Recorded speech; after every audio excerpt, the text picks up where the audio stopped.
Have you ever thought about growing some of your own food? Seems simple enough, right? Put a couple of seeds in some dirt, water it, and boom, you've got food. And in other ways, it kind of seems pretty hard.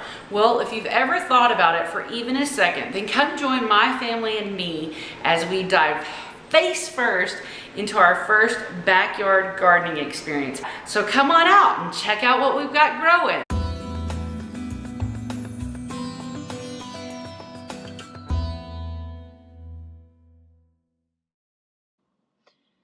Okay, so this is how quickly I moved into gardening because I'd wanted to garden for so long and missed so many seasons so many times. And seasons are very specific in Arizona, or Zone 9 specifically. When other people, like where I'm from in the South, are starting a plant, that is not the time for you to be thinking about planting in Arizona. So on February 22nd, 2017, I ordered the Square Foot Gardening book. On February 23rd, I got it. I had read it by, I believe, the Friday the 24th. No, I finished it Saturday on February 25th, and we went out by Sunday, had got all this lumber and began building all these beds and pretty much finished it up so that the next weekend on Saturday we could get all the different suggested items for our soil mix.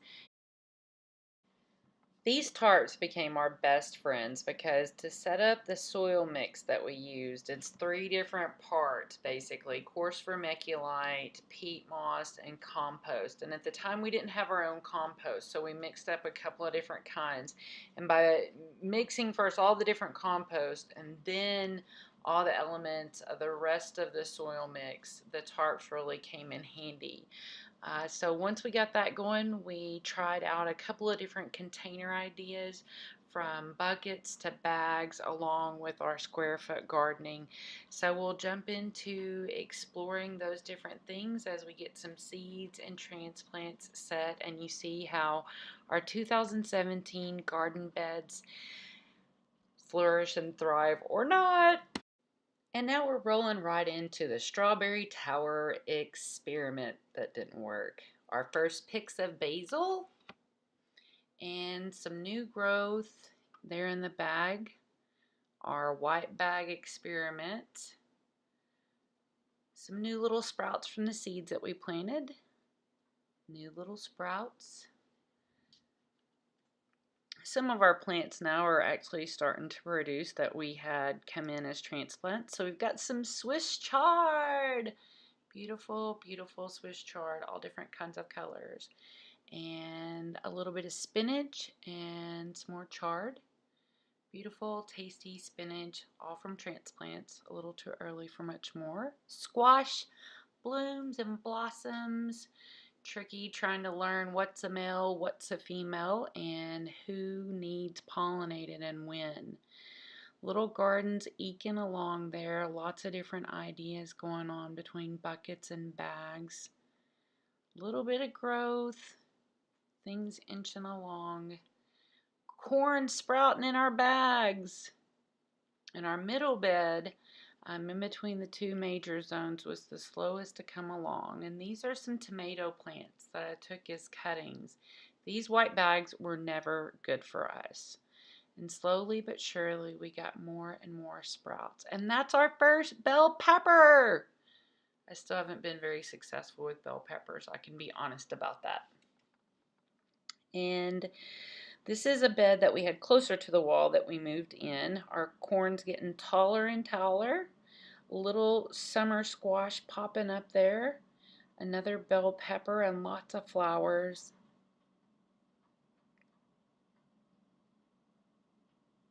Our first little radishes, you could plant 16 to a space, and we found that they really did not get that big that year. And here we're mixing up some more soil. This is definitely a team effort. And sifting compost. That's actually a grate for the top of our fire pit, but we cross-use that a lot in the garden. And these are our first big bunches of tomatoes. And a little watermelon. None of our watermelons did that great. We had a little success with a little bit of everything this first year, and watermelons was not on the list. Some of our bell peppers that got a little bit bigger. I bet you that strawberry has a bite in it from a bird because most of them were eaten by birds. And more little growth there in the garden.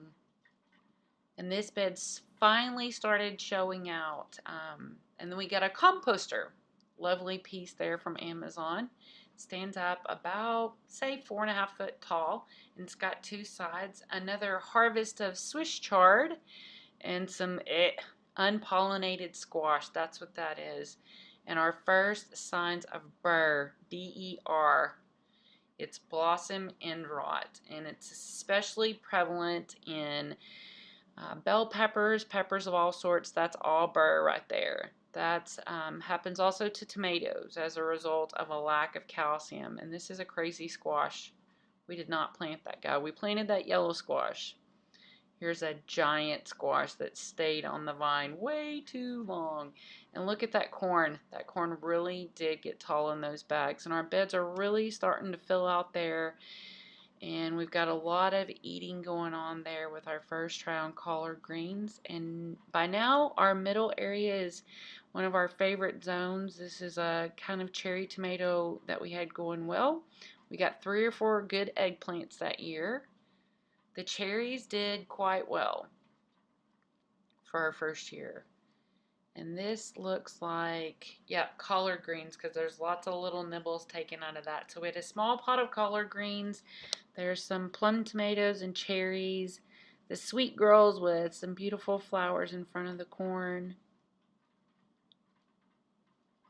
And a harvest. Some bell peppers, some tomatoes, a zucchini, and eggplant.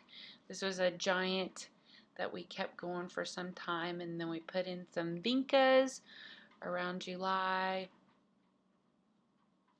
And these are some starters that we got going for what we had hoped would be our fall crop. However, we did not do the best job of taking care of these babies. The cilantro that we see right there, one of those survived and actually did really well. We had a bell pepper out of there and some random beans that one of the girls brought home from school as a science experiment. But somewhere we lost our way with most of these seeded transplants that we put together, and we never got them over into our garden. So that's the tough thing about setting out your own transplants, is if they don't ever make it to the ground. What was a lovely thought. Simply lovely, but it was all for naught. So this year we'll certainly do a better job. And that brings us to just about the conclusion. Oh, there's that beautiful cilantro. And again, another collard that we had doing good. And we shared that cilantro for some time. So thanks for joining us. Hey, listen, if you like this, please do like this. I'm by no means an expert at gardening, but I love to learn and I love to help people learn. So if you've got a question, put your comment below. And if I don't know the answer, I'll do all the research so that you and I can learn and grow together. And if you've got a tip or something that would help me, then put it in the comments below. That way everybody will know and we can all learn and grow together.